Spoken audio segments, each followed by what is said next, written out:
পাখির কিচিরমিচিরে ঘুম ভাঙল স্নেহার।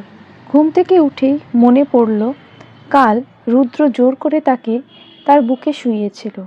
নিজের দিকে তাকাতেই রাগ উঠে গেল স্নেহার। শাড়িটা এলোমেলো হয়ে আছে। আসলে তারও কি দোষ? শাড়ি পরে ঘুমানোর অভ্যেস নেই তার। ট্রাউজার আর গেঞ্জি ছাড়া কিছুই পরে ঘুমোতে পারে না স্নেহা, দম বন্ধ লাগে। ঘুম থেকে উঠেই কিছুক্ষণ খাটে বসে রইল স্নেহা। তারপর আস্তে আস্তে বাথরুমের দিকে পা বাড়ালো। ভাবি ভাবি তিতির, আমি বাথরুমে তিতির, একটু বসো, আসছি। তিতির বিছানায় বসে আছে। স্নেহা বাথরুম থেকে বের হতেই, ভাবি, মা তোমাকে নিচে যেতে বলেছে। আচ্ছা চলো। স্নেহা তিতিরের সাথে নিচে গেল। উঠেছিস মা? আনোয়ারা বেগম স্নেহাকে উদ্দেশ্য করে বলল। হ্যাঁ মা, একটু দেরি হয়ে গেল। না মা, কিছু দেরি হয়নি, মাত্র 8টা বাজে। আসলে রুদ্র ঘুম থেকে উঠে জিম করে তো, তাই ওর জিনিসপত্র এগিয়ে দেওয়ার জন্য আমি উঠে পড়ি। আর তিতির সকালে পড়তে বসে। সকালে নাকি ওর মাথায় পড়া ভালো ঢোকে। মা, আমাকে কি করতে হবে দাও, আমি করে দিচ্ছি। তোকে এখানে কিছু করতে হবে না। রুদ্রের জিম শেষ হলে ঠান্ডা জুস খাবে, তুই এটা নিয়ে যা। ও আচ্ছা দাও, আনমনে উত্তর দিল স্নেহা। স্নেহা ভাবছিল সকাল সকাল শয়তানটার মুখ দেখতে হবে না, কিন্তু এখন নিজেকেই শয়তানটার সামনে যেতে হবে। ভাবতে ভাবতে জুসের ট্রেটা হাতে নিল স্নেহা। বাগানের দিকে একটা খালি জায়গায় জিম করে রুদ্র। হালকা বাতাস ভালোই লাগে রুদ্রের। স্নেহা গ্লাস হাতে এদিক ওদিক তাকাচ্ছে আর যাচ্ছে। আহ! মাটিতে পা ধরে বসে ব্যথায় কুঁকিয়ে উঠেছে স্নেহা। আরে তুমি এখানে আর দেখে চলতে পারো না? চোখ কি কপালে থাকে নাকি? রেগে গিয়ে বলল রুদ্র। আমি কি করেছি? মাই আমাকে আপনাকে জুস গেলাতে পাঠিয়েছে। আর আমার চোখ কপালে না, আপনাকে খুঁজছিল, কিন্তু আপনার চোখ কোথায় ছিল শুনি? ধাক্কা দিয়ে ফেলে আমার কোমরটা ভেঙে দিলেন তো। আহ, মরে গেলাম। নিজের পা ধরে ব্যথায় কোকাতে কোকাতে বলল স্নেহা। তুমি না কোনো কাজের না। হাত বাড়িয়ে দিল রুদ্র। নাও, উঠে এসো। স্নেহা এবার ভাবল রুদ্রের হাত ধরে উঠবে না, কিন্তু না উঠেও উপায় নেই। কারণ রুদ্র চলে গেলে এই পা নিয়ে একা একা বাড়ি যেতে পারবে না স্নেহা। তাই রুদ্রের হাত ধরে উঠতে চেষ্টা করলো, কিন্তু আধ ওঠার পর আবারও পড়ে যেতে নিলেই রুদ্র ধরে ফেলল স্নেহাকে। তারপর কোলে তুলে নিল। স্নেহাকে কোলে নিয়ে বাড়ির ভেতরে ঢুকতেই, কিরে ভাইয়া, ভাবি তোর কোলে কেন? কাল তো নতুন বউ ছিল তাই কোলে তুলেছিলি, কিন্তু আজ কেন? তুই চুপ করবি? শুধু ফাও কথা। তোর গুণধর ভাবির পায়ে ব্যথা পেয়েছে। এ মা, কিভাবে? তিতির। রুদ্র কিছু বলার আগে স্নেহা বলে উঠল, কিভাবে আবার? এই গন্ডারটা ধাক্কা দিয়েছে। স্নেহার মুখ ফসকে কথাটা বের হয়ে যেতেই স্নেহা ঠোঁট কামড় দিল, কারণ সে এটা কি বলে ফেলল। এখন এই গন্ডারটা তো তার জানের দফারফা করবে। স্নেহা, এটা কি করলে? আজ তো তু গয়া। রুদ্র বড় বড় চোখ করে তাকিয়ে আছে স্নেহার দিকে। স্নেহা রুদ্রের দিকে তাকিয়ে অসহায়ভাবে বলল, মুখ ফসকে বেরিয়ে গেছে, আর হবে না। স্নেহার ওপর থেকে চোখ সরিয়ে রুদ্র আবার রুমের দিকে হাঁটল। স্নেহাকে খাটে শুইয়ে দিয়ে ফ্রিজ থেকে বরফ এনে স্নেহার পায়ে লাগিয়ে দিচ্ছে রুদ্র। উফ, আস্তে ধরবেন, লাগছে, একটু কষ্ট করো, ঠিক হয়ে যাবে। এর মাঝেই রুমে এলো আনোয়ারা বেগম। কিরে মা, তুই নাকি পায়ে ব্যথা পেয়েছিস? স্নেহা কিছু বলতে যেও থেমে গেল, কারণ সে কিছু বললেই তো উল্টোপাল্টা কথা বলে। তারপরও রুদ্রকে শুনিয়ে বলল, আসলে মা, আপনার ছেলেকে ধাক্কা দিতে গিয়ে আমি নিজেই পড়ে গেছি। তোমার ছেলের কোনো দোষ নেই, সে তো আমাকে কোলে করে এনেছে রুমে। আবার দেখো কি ভালোবেসে বরফ লাগিয়ে দিচ্ছে। লাখে এমন একটা ছেলে পাওয়া যায়। স্নেহার কথা শুনে তিতির এবার হাসছে। বাহ ভাবি, তুমি তো পুরো স্বামীর সোহাগী হয়ে গেছো। তুই কিভাবে বুঝবি রে আমি আমার জীবন সোহাগী হয়েছে? একটু আগে মুখ ফসকে মুখ থেকে যা বের হয়েছে, সেই ভুলের ওপর প্রলেপ দিতেই এত সোহাগ দেখাচ্ছি, মনে মনে বলছে স্নেহা। রুদ্র চোখ গরম করে তাকিয়ে আছে। আচ্ছা বাবা, তুই ওকে বরফ লাগা, আমি তিতিরকে দিয়ে নাস্তা পাঠিয়ে দিচ্ছি, বলেই রুদ্রের মা তিতিরকে নিয়ে চলে গেল। আনোয়ারা বেগম আর তিতির চলে যেতেই, মা আর তিতিরের সামনে এসব কি ভুলভাল বকো? আমি যে ভুলভাল বকলাম, তখন তিতিরের সামনে আপনাকে গন্ডার বলেছি, তাই আপনি চোখ গরম করে তাকাচ্ছিলেন, আর এখন মায়ের সামনে আপনার সুনাম করলাম, আপনার তো খুশি হওয়ার কথা। আমাকে এত খুশি করার ইচ্ছা? স্নেহার অনেক কাছে গিয়ে বলল রুদ্র। স্নেহা একটু দূরে সরে, আসলে আমি তা বলতে চাইনি, তবে কি বলতে চাইছো জান? রুদ্র ক্রমশ স্নেহার অনেক কাছে যাচ্ছে। স্নেহার ঠোঁটগুলো ভয়ে কাঁপছে। রুদ্রের ইচ্ছা করছে স্নেহার ওই কাঁপা ঠোঁটে নিজের ঠোঁট মিলিয়ে দিতে। রুদ্র স্নেহার অনেক কাছে যেয়ে স্নেহাকে কিস করতে যাবে তখনই, আমি কিন্তু কিচ্ছু দেখিনি, পেছন থেকে তিতির বলে উঠল। রুদ্র ধরফরিয়ে উঠল। উফ, তুই কি আসার সময় পেলি না? রুদ্র, আমি কি করব ভাইয়া বলো? আমি কি জানতাম রাতের পর তোমরা সকাল সকালও শুরু করবে? তুই চুপ করবি? বড় ভাইয়ের সামনে এসব পাকা পাকা কথা বলিস, লজ্জা লাগে না তোর? যা এখান থেকে। আচ্ছা যাও, তোমার রুমে আর আসবো না, ডাকলেও আসবো না, মুখ বাঁকিয়ে বলে তিতির চলে গেল। তিতির চলে যাওয়ার পরে, এভাবে না বললেও পারতেন ওকে, আপনারই তো দোষ স্নেহা। তাই আমার দোষ? ওকে দেখাচ্ছি, বলে রুদ্র স্নেহার কাছে আসতে লাগলো। রুদ্রকে কাছে আসতে দেখে স্নেহার ভয় যেন আরো বেড়ে যাচ্ছে, কারণ দরজা খোলা। তিতিরের মতো যদি রুদ্রের মাও এসে পড়ে, তবে আর লজ্জার শেষ থাকবে না স্নেহার। উপায় না পেয়ে স্নেহা চিৎকার করে উঠল, আহ! স্নেহা, কি হয়েছে? রুদ্র তাড়াতাড়ি স্নেহার পা ধরে বসেছে। কি হলো আবার? আসলে মনে হলো ব্যথাটা আবার বেড়ে গেল। আচ্ছা ঠিক আছে, আমি খাইয়ে দিচ্ছি, খেয়ে মেডিসিন নাও, সব ঠিক হয়ে যাবে। স্নেহা স্বস্তির নিঃশ্বাস ফেলল। রুদ্র স্নেহাকে খাইয়ে মেডিসিন খাইয়ে দিল। হঠাৎ রুদ্রের একটা ফোন আসতেই রুদ্র বেরিয়ে গেল। স্নেহা বসে আছে। বাবা মায়ের কথা অনেক মনে পড়ছে তার। বাবা মায়ের সাথে কথা বলতে পারলে হয়তো ভালো লাগতো তার। আচ্ছা, পাপা কি রাজশাহী চলে গেল? কিন্তু কেন গেল?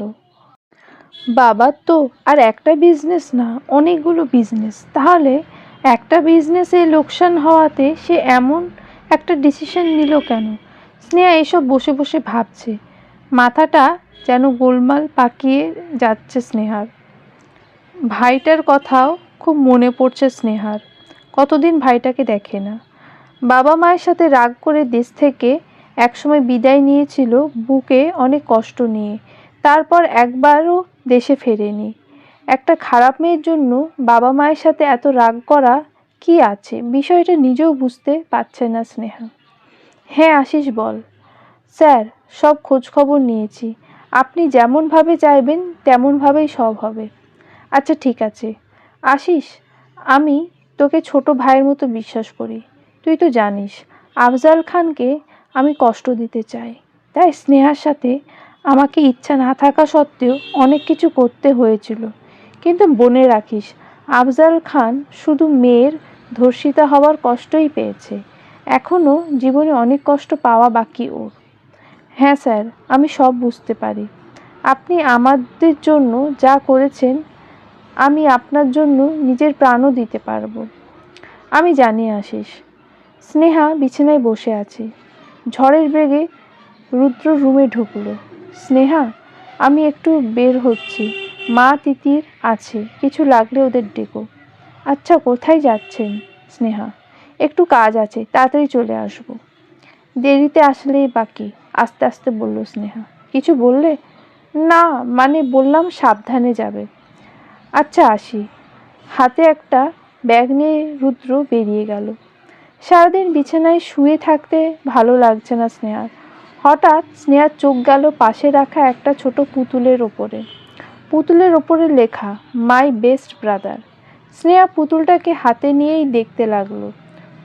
পুতুলটাকে দেখে স্নেহার মনে হলো হয়তো তিতির রুদ্রকে পুতুলটা গিফট করেছে, আর আজ সকালে তিতিরকে রুদ্র ধমকও দিয়েছে। তাই তিতিরের কথা মাথায় আসতেই স্নেহা তিতিরকে ডাকলো। তিতির, তিতির। ভাবি ডাকছিলে? ডাকছিলাম। তোমার তো মন খারাপ, তাই না? কেন মন খারাপ হতে যাবে কেন তিতির? ওই যে সকালে ভাইয়া তোমাকে বকা দিল। ভাইয়া সব সময় আমাকে বকা দেয় ভাবি, পচা ভাইয়া একটা, অভিমানী সুরে। কিন্তু আমি বুঝতে পেরেছি তুমি তোমার ভাইয়াকে অনেক ভালোবাসো। কিভাবে বুঝলে তিতির? এই যে নিজের ভাইকে বেস্ট ব্রাদার লেখা ট্রফি দিয়েছো। খুব ভালো না বাসলে কি কাউকে বেস্ট বলা যায় নাকি? ভাবি তুমি এই পুতুলটা ধরেছিলে? তিতির: হ্যাঁ ধরেছিলাম। এটা তুমি কি করেছো? ভাইয়া যদি জানতে পারে তোমাকে অনেক বকা দেবে। এটা রেখে দাও ভীতু সুরে। কেন, কি সমস্যা? আর তুমি এইভাবে বলছো কেন? মনে হয় আমি ধরলে এটা নষ্ট হয়ে যাবে। শুধু তুমি না ভাবি, এটা যেই ধরুক না কেন, ভাইয়া তাকে অনেক বকা দেয়। প্লিজ ভাবি রেখে দাও এটা। মানে এটা আমি ভাইয়াকে দিইনি। কে দিয়েছে জানি না, তবে আমি একবার পরিষ্কার করার সময় এটা ধরেছিলাম। ভাইয়া আমাকে বকা দিয়ে কাঁদিয়ে ফেলেছিল। একটা পুতুলের জন্য তো এত বকা দেওয়ার কি আছে আজব। যাই হোক, রেখে দিলাম। পুরোটা দিন স্নেহা তিতিরের সাথে গল্প করতে করতে কাটলো। রাত 9টা। রুদ্র বাসায় ফিরেছে। দুপুরে দুবার ফোন দিয়েছিল স্নেহার খোঁজ নেওয়ার জন্য, কিন্তু স্নেহা নাকি তিতিরের সাথে গল্পে ব্যস্ত। বিভিন্ন বাহানায় রুদ্রের সাথে কথা বলেনি স্নেহা। স্নেহা বিছানায় শুয়ে আছে। রুদ্র এসে স্নেহার কপালে ঠোঁট ছুঁয়ে ফ্রেশ হতে চলে গেছে। ফ্রেশ হয়ে বের হয়ে স্নেহার পাশে বসলো রুদ্র। পা ব্যথা কেমন আছে? ব্যথা আছে এখনো? ভালোই, অল্প ব্যথা আছে। আচ্ছা, দুপুরে গল্পে এত ব্যস্ত ছিলে যে একবারও কথা বলার সুযোগও পাওনি? স্নেহা এবার রুদ্রের দিকে তাকিয়ে আবার আগের মতো বসে আছে। রুদ্র স্নেহার পেটের ওপর এক হাত আর অন্য হাত স্নেহার ঘাড়ের ওপর দিয়ে বসে আছে, কিন্তু স্নেহা সেদিকে খেয়াল নেই। সে ব্যস্ত ওই পুতুলের ঘটনা রহস্য খুঁজতে। বসে বসে ভাবতে ভাবতে একবার স্নেহা রুদ্রকে জিজ্ঞেস করেই বসলো। আচ্ছা একটা কথা বলি স্নেহা। বলো। টেবিল ল্যাম্পের সামনে ওটা কে দিয়েছে? তিতির দেয়নি আমি জানি, আর ওটা কেউ ধরলে আপনি রেগে যান তাও জানি। আসলে ওটা দিয়েছিলটা কে? রুদ্র স্নেহার ঘাট থেকে হাত নামিয়ে স্বাভাবিকভাবে বসলো। আমাকে এই প্রশ্ন আর করবে না। ওটা যেই দিয়ে থাকুক সেটা তোমার জানার দরকার নেই। শুধু এইটুকু জেনে রেখো, তুমি আমার ওয়াইফ, মন দিয়ে সংসার করবে, আর অন্য সব ব্যাপারে তোমার মাথা ঘামানোটা আমি পছন্দ করব না। তা বলে আমিও জানতে পারবো না? রেগে বলল স্নেহা। হ্যাঁ জানতে পারবে, তবে আমি জানাবো কি না সেটা আমার ব্যাপার। তাই বলছি প্রশ্ন করবে না, আমার ব্যক্তিগত বিষয়ে নাক গলাবে না। স্নেহা রাগে মুখ ফুলিয়ে একবার রুদ্রের দিকে তাকালো, তারপর আবার অন্যদিকে মুখ ফিরিয়ে বসে রইল। অনেক রাত হয়েছে, তোমাকে খাইয়ে মেডিসিন খাওয়াতে হবে রুদ্র। আমি খাবো না, আর মেডিসিনও না। তুমি খাবে, তোমাকে খেতেই হবে। বলছি না খাবো না, আর আমার ব্যক্তিগত বিষয়ে আপনি কিছু বলবেন না।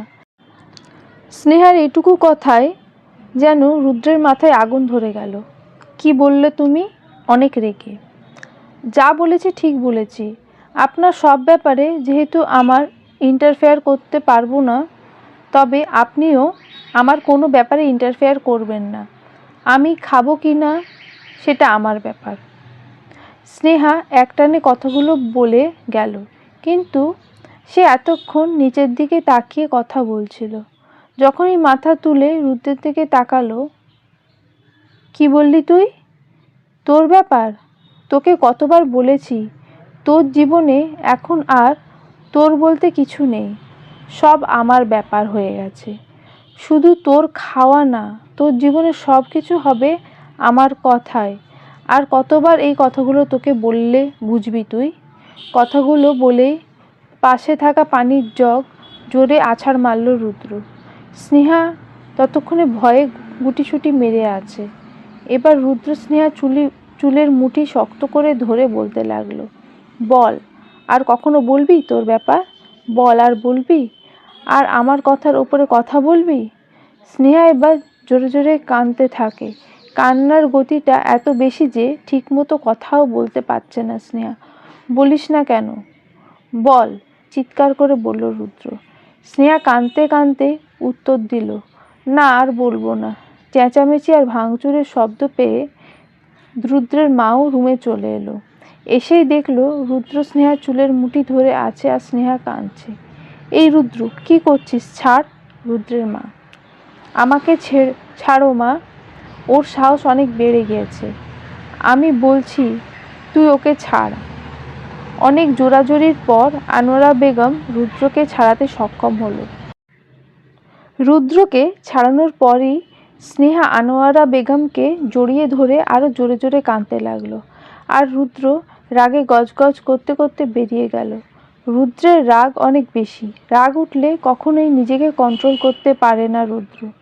স্নেহা অনেকক্ষণ আনোয়ারা বেগমকে জড়িয়ে ধরে কেঁদেছে। তারপর অনেক বুঝিয়ে আনোয়ারা বেগম স্নেহাকে খাইয়ে দিয়ে মেডিসিন খাইয়ে দিয়েছে। স্নেহার বাবা মা কখনো তার সাথে একটু ধমক দিয়েও কথা অবধি বলেনি। আর এখানে রুদ্রের এমন আচরণে স্নেহা অনেক বেশি ভয় পেয়ে যায়। অনেকক্ষণ ছাদে দাঁড়িয়ে নিজেকে শান্ত করে রুদ্র। একটু আগে স্নেহার সাথে হয়তো একটু বেশি করে ফেলেছে, স্নেহাকে আঘাত করেছে। কিছুক্ষণের ভেতরেই রুদ্রের খারাপ লাগতে শুরু করলো স্নেহার জন্য। তাই নিজেকে শান্ত করে রুমের দিকে পা বাড়ালো রুদ্র। বিছানায় শুয়ে আছে স্নেহা, শাড়িটাও এলোমেলো। কাঁদছে, তাই চোখের কোণে এখনো বিন্দু বিন্দু জল জমে আছে। স্নেহার পাশে বসে বুকটা কেমন যেন করতে লাগলো রুদ্রের। এত নিষ্পাপ আর মায়াবী একটা মেয়েকে বারবার এতটা কষ্ট দেয়, কিন্তু না, আজ স্নেহাকে ঘুমন্ত অবস্থায় নিষ্পাপ লাগছে। কারণ সে স্নেহাকে যতটা নিষ্পাপ ভাবত, স্নেহা ততটা নিষ্পাপ না। তার এই নিষ্পাপ চেহারার আড়ালে লুকিয়ে আছে অন্য স্নেহা। স্নেহার দিকে তাকিয়ে রুদ্র পুরনো কিছু সময়ের কথা চিন্তা করতে লাগলো। অধরা আপু তখন 2 মাসের প্রেগনেন্ট। কাউকে কিছু বলতে পারছিল না, আর কিছু সইতেও পারছিল না। অধরা আপুর বাবা অ্যাক্সিডেন্টে মারা যাওয়ার পর অধরা আপুর মা প্রায় বেশিরভাগ সময় অসুস্থ থাকতো। তারপর অধরার জীবনে আসলো স্নেহার ভাই শ্রাবণ। বড়লোকেদের অধরা আপু কখনোই পছন্দ করতো না, তাই শ্রাবণ ভাইয়ার হাজারো ভাবে অধরাকে তার ভালোবাসার প্রকাশ করার পরও অধরা রাজি হয়নি। কারণ অধরাদের এই অবস্থা আর তার বাবার অকালে চলে যাওয়া সব কিছুর সাথেই জড়িয়ে আছে কোনো এক বড়লোক। কিন্তু স্নেহার ভাই শ্রাবণের ভালোবাসার কাছে একদিন হার মানে অধরা, আর নিজের সবটুকু দিয়ে ভালোবাসে শ্রাবণকে। অধরাদের পাশের বাসায় ভাড়া থাকতো রুদ্রদের পরিবার। অধরার ছোট ভাইয়ের বয়সী ছিল রুদ্র, তাই রুদ্রকে অধরা নিজের ছোট ভাইয়ের মতোই ভালোবাসত। ছোট থেকে রুদ্র ও অধরাকে তার বড় বোনের মতোই সম্মান করত আর ভালোবাসত। কিন্তু অধরার সাথে ঘটে এক নির্মম ঘটনা। আর কিছু কাছের মানুষের বিশ্বাসঘাতকতার কারণে একটা পবিত্র প্রাণকে নিজের মাঝে নিয়ে প্রাণ দিতে হয়েছে অধরাকে। আর এই ঘটনার প্রতিবাদ করতে গিয়ে প্রাণ গিয়েছে রুদ্রের বাবার। আর রুদ্র আজ সন্ত্রাসী হয়েছে। তবে আজ রুদ্র প্রতিশোধের খেলায় মেতে উঠেছে। কারণ এই সব নোংরা খেলায় যে জড়িয়েছিল তাকে একটা সময় অনেক ভালোবেসে ফেলেছিল রুদ্র। যাকে বুকে নিয়ে বাকি জীবন চলার স্বপ্ন দেখেছিল। রুদ্র এটা মানতে পারেনি যে তার ভালোবাসা, যাকে একটা সময় সে নিষ্পাপ মনে করত, সে অন্য কোনো নিষ্পাপ প্রাণের জীবন নেওয়ার কারণ হতে পারে। স্নেহার দিকে তাকিয়ে পেছনে অনেক কথা ভাবছে রুদ্র, কারণ সে জানে যে স্নেহাকে সে ভালোবাসতো আর তার সামনে থাকা স্নেহা সে স্নেহা না। তবে তার কি করার আছে? সে তো ভালোবেসেছিল, সে তো কোনো ছলনা করেনি। স্নেহার দিকে তাকিয়ে থাকতে থাকতে স্নেহার পাশে ঘুমিয়ে পড়ে রুদ্র। পরের দিন সকালে স্নেহার ঘুম ভাঙতেই দেখলো পাশে শুয়ে আছে রুদ্র। ঘুম অবস্থায় রুদ্রকে অনেক নিষ্পাপ লাগলেও বাস্তবে রুদ্র একটা জানোয়ারে পরিণত হয়েছে। স্নেহার রুদ্রের পাশে শুয়ে থাকতে ইচ্ছে করছে না। স্নেহা তাই সে উঠবার চেষ্টা করছে। পায়ে হালকা চাপ লাগতেই আহ! স্নেহার কাতরতার শব্দ যতই আস্তে হোক না কেন রুদ্র তা শুনতে পেয়ে যায়। আবারও তার ব্যতিক্রম হলো না। কি হয়েছে? ঠিক আছো তুমি? লাগেনি তো বেশি? ধড়ফড়িয়ে উঠে একসাথে প্রশ্নগুলো করল রুদ্র। স্নেহা একবার রুদ্রের দিকে তাকালো, আস্তে করে বলল রুদ্রকে, আমি ঠিক আছি, কিছু হয়নি বলেই স্নেহা বিছানা থেকে ওঠার চেষ্টা করে। রুদ্র স্নেহার হাত ধরে ফেলে। খুব রেগে আছো তাই না? আসলে কাল আমার মাথা ঠিক ছিল না। স্নেহা আবার রুদ্রের দিকে তাকিয়ে আবার চোখ সরিয়ে নিল। আপনার মাথা কখনো ঠিক থাকে না, না আমাকে রেপ করার সময়, না আমাকে অপমান করার সময়। দুনিয়াতে আপনার একারই রাগ আছে, আর আমি তো আপনার বাড়ির বউ। এই বাড়িটা আপনার, আপনি যা বলবেন তা তো আমাকে করতেই হবে। তাই এখন থেকে সব কিছু আপনার কথাই করব। আশা করি তাহলে আপনার মাথা ঠান্ডা থাকবে। প্লিজ স্নেহা, এভাবে কথা বলো না। তুমি আমার বউ, আমার সব বিষয়ে তোমার অধিকার আছে। তবে যেগুলো আমি বলতে চাই না তা জানতে চাইবে না কখনো। আমার আর কিছুই জানার নেই, আমাকে কিছু বোঝানো লাগবে না। বলেছি তো আপনার সব কথা শুনবো। ফ্রেশ হব, বাথরুম যাব। যাব? রুদ্র মাথা নিচু করে উত্তর দিল, যাও। রুদ্র বুঝতে পেরেছে যে স্নেহা কাল কষ্ট আর ভয় দুটোই পেয়েছে। স্নেহার পা ব্যথা, এই কথাটা রুদ্রের মাথায় আসতেই চট করে স্নেহাকে কোলে তুলে নিল রুদ্র। তারপর বাথরুমের দরজার সামনে গিয়ে স্নেহাকে নামিয়ে দিল। স্নেহার সময়গুলো এভাবেই কাটছে দিন দিন। রুদ্রের পাগলামিগুলো যেনই বেড়েই যাচ্ছে। বাবা মাকে ছাড়া মন না টিকলেও তাকে এখানেই থাকতে হচ্ছে। তবে এ কদিনে রুদ্রের সাথে রিলেশনটা ভালো না হলেও রুদ্রের বোন আর মায়ের সাথে অনেকটা ফ্রি হয়ে গেছে স্নেহা। খুব জানতে ইচ্ছে করে স্নেহার বাবা মা চলে যাওয়ার ব্যাপারটা। এ কদিনে বাবা মাকে যতবারই ফোন দিয়েছে তাদের গলায় এক আলাদা ভয় খুঁজে পেয়েছে স্নেহা। স্নেহার মনে হচ্ছে বাবা মা হয়তো কিছু বলতে চাইছে, কিন্তু কোনো এক অজানা কারণে কথাগুলো স্নেহাকে বলতে পারছে না। তিতির কলেজ গিয়েছে, সারাদিন বাসায় একা একা খুব খারাপ লাগে স্নেহার। তাই শাশুড়ির থেকে পারমিশন নিল, আজ তিতিরকে কলেজ থেকে আনতে যাবে স্নেহা। তাই গাড়ি নিয়ে বেরিয়ে পড়ল স্নেহা। আজ বিয়ের 2 মাস পর একা কোথাও যাচ্ছে। হয়তো রুদ্র বাড়ি ফেরার পর জানতে পারলে রাগও হবে। তবে কেন যেন আজ স্নেহার খুব ইচ্ছা করছে মুক্ত পাখির মতো ডানা মেলতে। অনেকক্ষণ ধরে বাইরে বসে আছে স্নেহা। অনেক স্টুডেন্ট বের হচ্ছে। স্নেহা এদিক ওদিক তাকিয়ে তিতিরকে খুঁজে চলেছে। হঠাৎ তিতিরকে দেখে চেঁচিয়ে তিতিরকে ডাকলো স্নেহা। আর তিতির গেটের বাইরে স্নেহাকে দেখে অবাক আর সারপ্রাইজও। তিতির দৌড়ে এলো স্নেহার কাছে। ভাবি তুমি? হ্যাঁ আমি, তোমাকে সারপ্রাইজ দিতে এলাম। ওয়াও ভাবি, অনেক ভালো হয়েছে, আজ ঘোরাঘুরি করে বাসায় যাব। আচ্ছা পাগলি, এখন চলো, অনেক খিদে পেয়েছে। স্নেহা আর তিতির অনেক ঘোরাঘুরি করলো। রাতে রুদ্র বাসায় আসলো।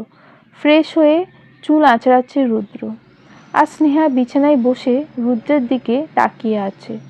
অন্য সব দিনে স্নেহা রুদ্র রুমে আসতেই রুম থেকে বেরিয়ে গেল, কিন্তু আজ তেমন কিছু না করে উল্টো রুমে শুয়ে আছে, আর তার থেকেও বড় কথা রুদ্রের দিকে ড্যাব ড্যাব করে তাকিয়ে আছে। কি হয়েছে, এভাবে তাকিয়ে কি দেখছো? আপনাকে। আমাকে আগে দেখোনি? দেখেছি, আজ আবারও দেখছি। কোনো সমস্যা? রুদ্র চিরুনিটা রেখে স্নেহার খুব কাছে চলে এলো। রোম্যান্টিক হাসি দিয়ে বলতে শুরু করলো, আমার বউটা দেখি আজ অনেক রোম্যান্টিক মুডে আছে। তা কি হলো আজ? স্নেহা দু হাত দিয়ে রুদ্রের গলা জড়িয়ে ধরল। আমাকে ভালোবাসো? রুদ্র তো রীতিমতো অবাক, নিজের কানকে বিশ্বাস করতে পারছে না নিজে। তা উত্তর দিল, বাসি রুদ্র। আমার জন্য কি করতে পারবে? স্নেহা, সব পারবো রুদ্র, তবে এসব আজে বাজে কাজ ছেড়ে দাও। স্নেহার কথা শুনে রুদ্রের মুখটা যেন অন্ধকার নেমে এলো। স্নেহার হাত গলা থেকে ছাড়িয়ে রুদ্র স্নেহাকে বলল, তাহলে এই ব্যাপার? আবার ছলনা আমার সাথে? এবার কি ছলনা করে মেরেই ফেলবে নাকি? তাই তো বলি, আজ আমার মহারানীর হলোটা কি? রুদ্রের মুখে এমন কথা শুনে স্নেহা থ হয়ে বসে আছে। এসব কি বলছেন আপনি? হ্যাঁ, ঠিক বলছি আমি। বাবা মেয়ে ছলনা তো খুব ভালোই জানো। তুমি কি ভেবেছ সব ভুলে গেছি? কিছুই ভুলিনি আমি। তোমাদের শাস্তি পেতেই হবে, বলে রুম থেকে বেরিয়ে গেল রুদ্র। স্নেহা রুদ্রের চলে যাওয়ার দিকে তাকিয়ে আছে। বুঝতে পারছে না কি বলবে বা কি বলা উচিত তার। কিন্তু স্নেহা তো কোনো অন্যায় করেনি, তবে রুদ্র কেন তাকে এত শাস্তি দিচ্ছে বুঝতে পারছে না স্নেহা। সে তো এখন চায় রুদ্রের সাথে আবার সব নতুন করে শুরু করতে, কিন্তু রুদ্র তার এই চাওয়াটাকে অভিনয় আর নাটক ভাবছে। স্নেহা কি করে বোঝাবে যে এখন তাদের সাথে আরও একটা জীবন হয়তো জড়িয়ে যাচ্ছে। তাদের জীবনে কোনো খারাপ প্রভাব সেই জীবনটার উপর পড়তে দিতে চায় না স্নেহা। 3 বার টেস্ট করে ফেলেছে স্নেহা, 3 বারই রেজাল্ট পজিটিভ। স্নেহা মনে মনে খুশি। হয়তো এই খবরটা শুনে রুদ্রের মন কিছুটা গলবে। নিজের সন্তানের জন্য হলেও রুদ্র হয়তো আবার আগের মতো হয়ে যাবে, শুরু করবে এক নতুন জীবন। তাই আর কিছু না ভেবে স্নেহা তিতিরকে নতুন অতিথি আসার কথা জানালো। তিতির তো অনেক খুশি। দৌড়ে মায়ের কাছে যেয়ে সুখবরটা দিতে আনোয়ারা বেগম খুশি যেন শেষ হয় না। নিজের গলার চেন খুলে স্নেহাকে পরিয়ে দিয়েছে। আর এই খুশিতে আনোয়ারা বেগম তার প্রতিবেশীদের সন্ধ্যায় চা নাস্তার জন্য আসতে বলল। আজ সারাদিন কাজের চাপে স্নেহাকে একবারও ফোন করেনি রুদ্র। কাল রাতের পর আর কথাও হয়নি স্নেহার সাথে। কাজ শেষ করে বাড়ি ফিরেই ড্রয়িং রুমে অনেকগুলো মানুষ বসা দেখে রুদ্র অবাক। বাসায় এত মানুষ সে আশা করেনি। রুদ্র কিছুক্ষণ দাঁড়িয়ে মনে করার চেষ্টা করলো আজ কোনো বিশেষ দিন আছে কিনা, তবে তার ভাবনায় তেমন কোনো বিশেষ দিনের কথা আসলো না। তবে কেন এই আয়োজন ভাবতে ভাবতেই রুমের দিকে এগোলো রুদ্র। স্নেহা তিতির পাশাপাশি বসে আছে, কি একটা নিয়ে হাসাহাসি করছে দুজন। রুদ্রকে দেখেই তিতির উঠে বলতে লাগলো, ভাইয়া এসেছো? তোমার জন্য বিশাল সারপ্রাইজ আছে, বলে হাসতে হাসতে চলে গেল তিতির। তিতির চলে যেতেই রুদ্র স্নেহার দিকে জিজ্ঞাসা সূচক চোখে তাকালো। স্নেহা, আমাকে বলো তো আজ বাসায় কি আছে? আসলে আজ আপনাকে একটা খবর দেব। আমি জানি আপনি অনেক খুশি হবেন। খুশির খবর? তা কি সেই খুশির খবর? টেস্টের কিটটা রুদ্রের দিকে এগিয়ে দিল স্নেহা। রুদ্র হাতে নিয়েই দেখতে পেল প্রেগন্যান্সি টেস্ট পজিটিভ। রুদ্র স্নেহার দিকে তাকিয়ে রইল কিছুক্ষণ। স্নেহা লজ্জায় মাথা নিচু করে আছে। এই প্রথম রুদ্রের সামনে ভয় পাচ্ছে না স্নেহা। এই প্রথম লজ্জাবতীর মতো লজ্জা পাচ্ছে সে। ও, এই তোমার খবর? রুদ্র, চরিত্রহীন মেয়ে, আর কত নিচে নামবি তুই? ধর্ষিতা জেনেও তোকে বিয়ে করেছি, নিজের নাম নিজের পরিচয় দিয়েছি। বিয়ের পরও চরিত্র ঠিক হয়নি তোর? অন্য কারো সন্তানকে আমার সন্তান বলে বেড়াচ্ছিস সবার কাছে? চিৎকার করে বলল রুদ্র। রুদ্রের এসব কথা শুনে স্নেহা যেন আকাশ থেকে পড়ল। রুদ্রের কথা সে কিছুতেই বুঝতে পারছে না। রুদ্রই তো তাকে ধর্ষণ করেছিল, তারপরও আবার বিয়ে করেছে, আর তারপর স্বামীর অধিকার খাটিয়েছে। যদি তাও সব জোর করেই হয়েছে, তবে আজ এসব কথা রুদ্র কেন বলছে বুঝতে পারছে না স্নেহা। স্নেহার চোখ টলমল করে উঠেছে। কাঁপা কাঁপা গলায় স্নেহা রুদ্রকে প্রশ্ন করল, আপনি এসব কি বলছেন? আমি আবার কি বললাম? যা বলেছি ঠিকই তো বলেছি, ভুল তো কিছু বলিনি। রুদ্র, প্লিজ চুপ করুন। আপনি কি ভুলে গিয়েছেন? আপনিই আমাকে ধর্ষণ করেছেন, আর আপনি নিজেই আমাকে বিয়ে করেছেন। তবে আজ কেন নিজের সন্তানের ওপর এমন একটা বাজে অপবাদ দিচ্ছেন? কি বললি? আমি তোকে রেপ করেছি? আমি? কি প্রমাণ আছে তোর কাছে? আপনি চুপ করুন প্লিজ। হয়তো আমি এখনই আপনার মা আর বোনকে সব সত্য বলে দেব। তুই কি বলবি? যা বলার আমি বলবো। আমি বলবো যা বলার। বলেই রুদ্র স্নেহাকে টানতে টানতে নিয়ে যাচ্ছে। স্নেহা বহুবার নিজেকে ছাড়ানোর চেষ্টা করছে, কিন্তু রুদ্র স্নেহাকে ছাড়েনি। রুদ্র স্নেহাকে সবার সামনে নিয়ে দাঁড় করালো আর বলতে লাগলো, আপনারা আজ যে খুশির জন্য উৎসব পালন করছেন, তা আমার জীবনে একটা বড় অভিশাপ। আজ আপনাদের সবাইকে কিছু সত্য কথা না বললেই নয়। এই যে আমার ওয়াইফ স্নেহা, সবাই জানে আমরা প্রেম করে বিয়ে করেছি, কিন্তু আসলে তা না। স্নেহা ওর বাবা শত্রুদের কাছে ধর্ষিত হয়েছিল, আর এই ব্যাপারটা জানাজানি হয়ে গিয়েছিল। ওর বাবা আমার পরিচিত ছিল। নিজের সম্মান বাঁচাতে আমার হাতে পায়ে ধরে বলেছিল তার মেয়েকে বিয়ে করতে। তখন এই স্নেহা সুইসাইড করার চেষ্টা করেছিল, তাই ওকে আর ওর বাবাকে বাঁচাতে বিয়েটা করি আমি। আর নিজের পরিবারের কাছে মিথ্যা কথা বলি যে আমরা প্রেম করে বিয়ে করেছি। আমি ভেবেছি একটা মেয়ের সাথে এমন হতেই পারে, তাই বলে তার জীবনটা এভাবে শেষ হতে দেওয়া যায় না, আর তাই আমি ওকে বিয়ে করি। কিন্তু এই মেয়ের চরিত্রেই সমস্যা ছিল। বিয়ের পর আমি একদিনও এই মেয়েটার ওপর স্বামীর অধিকার খাটাইনি। তবে আজ এই মেয়ে দাবি করছে তার গর্ভে আমার সন্তান। এটা কিভাবে হতে পারে? আর আমি বা এটা মেনে নিই কিভাবে বলুন? এই কথা জানাজানির ভয়ে এই মেয়ের পরিবারও রাজশাহী চলে গেছে। এখন আপনারাই বলুন আমার কি করা উচিত? আনোয়ারা বেগম দাঁড়িয়ে দাঁড়িয়ে কথা শুনছিল। এবার সেও বলতে শুরু করলো, তোকে আমি নিজের মেয়ের মতোই ভেবেছিলাম, কিন্তু তুই যে এতটা খারাপ আমি ভাবতেও পারিনি। ছি, তোকে নিজের বাড়ির বউ ভাবতে আমার লজ্জা লাগছে। তোর মতো একটা মেয়েকে এতদিন আমি মেয়ের মতো ভালোবেসেছি, ভাবতেও পারছি না আমি।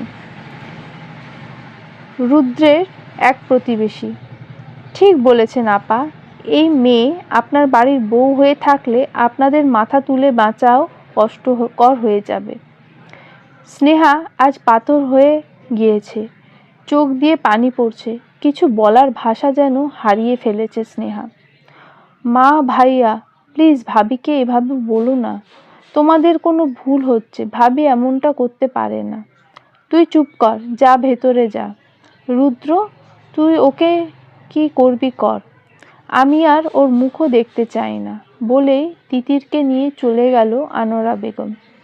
আস্তে আস্তে প্রতিবেশীরাও স্নেহার দিকে ঘৃণার চোখে তাকাতে তাকাতে চলে গেল। কিছুক্ষণের মাঝেই ড্রয়িং রুম ফাঁকা হয়ে গেল। এবার রুদ্র বলতে শুরু করলো, মনে আছে আজ থেকে 2 বছর আগে তুমি তোমার মামা বাড়িতে থাকতে, যেখানে তোমার সাথে আমার পরিচয় হয়েছিল? আমি প্রাইভেট পড়াতাম, সেই সুবাদে তোমার সাথে অনেক সময় কাটিয়েছি। তুমি কোনো পড়া না বুঝলে আমার কাছে ছুটে আসতে। তোমার সহজ সরল ব্যবহার এক আলাদা ভালো লাগা জন্ম দিত তোমার প্রতি। আমি ভেবেছিলাম যে টাকার পাহাড়ে গড়ে ওঠা তোমার টাকার পয়সার ওপর কোনো লোভ নেই, নেই কোনো আগ্রহ। তুমি শুধু মানুষকে ভালোবাসতে পারো। তোমার ভেতরে একটা সুন্দর মন তোমাকে সেরা করে তুলেছে। তুমি কখনো কারোর ভালো ছাড়া খারাপ চাইতে পারো না। আর এইসব ভালো লাগার জিনিস থেকেই একটা সময় তোমাকে নিজের মনের খুব গভীরে ঠাঁই দিতে শুরু করি। তোমার কথা, তোমার হাসি আমাকে তোমাকে ভালোবাসতে বাধ্য করে। একটা সময় তুমিও হয়তো আমাকে ভালোবাসতে শুরু করো, আমার সাথে অনেকটা সময় কাটাতে শুরু করো। মধ্যবিত্ত হওয়া সত্ত্বেও তুমি আমাকে রোজ তোমার ভালোবাসাগুলো প্রকাশ করো। প্রতিদিন তিতিরের সাথে গল্প করতে এসে আমার টেবিলে একটা করে চিঠি রেখে যাও, যাতে লেখা থাকতো হাজারো ভালোবাসার জড়ানোর কথা, যা তুমি আমাকে সামনাসামনি বলতে পারতে না। সেই দিনগুলো আমার কাছে স্বপ্নের মতো ছিল, আমার প্রয়াসীর সাথে কাটানোর বেস্ট সময়। প্রতিদিন ভাবতাম চিঠিগুলো আমাকে কে দেয়, কিন্তু কখনো কল্পনা করিনি যে তুমি সে হবে। কারণ তুমি আমার সামনে এমন একটা ভাব নিতে, ভালোবাসা কি তুমি তাই বোঝো না। নিজের ভেতরে প্রবল ইচ্ছা নিজের প্রয়াসীকে দেখার। তাই একদিন ঠিক করলাম আমি আমার শ্রেয়সীকে খুঁজব। কলেজ, কোচিং সব জায়গায় সেই পত্রকন্যাকে খোঁজার চেষ্টা করলাম, কিন্তু পেলাম না। হঠাৎ একদিন খেয়াল করলাম আমি যেদিন বাড়িতে না থাকি সেই দিনই চিঠি আমার টেবিলে থাকে, কিন্তু ছুটির দিন বাসায় থাকলে চিঠি পাই না। আমি বুঝতে পারলাম পত্রকন্যা আমার আশেপাশের কেউ। একদিন বাসা থেকে বের হওয়ার ভান করেও পেছনের দরজা দিয়ে ঢুকে বাসায় থাকলাম। অনেকক্ষণ ব্যালকনিতে চুপ করে বসে রইলাম, কিন্তু কাউকে দেখতে পেলাম না। সেদিন আমার প্রয়াসীকে আমার আর দেখা হলো না।